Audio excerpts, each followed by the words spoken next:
Non ci sono parole per raccontare il dramma sportivo del Palermo Calcio.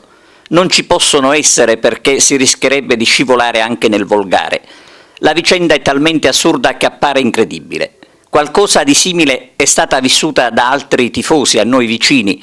La triste storia dell'Acragas, infatti, non è tanto diversa da quella del Palermo dal punto di vista della presa in giro, delle attese tramutate in cocente delusione, della lunga telenovela, insomma.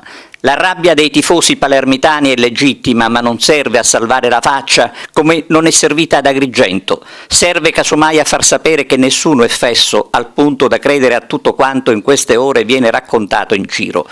Si dovranno dare, insomma, delle risposte convincenti. Certo non può essere tutto un flop. Tutto lo mondo intanto si trova a Roma per fare chiarezza e si torna a sperare. Quando si doveva decidere l'esito dei ricorsi sulla mazzata che aveva spedito il Palermo in Serie C, venne spontaneo auspicare una speciale commissione antimafia per il mondo del calcio.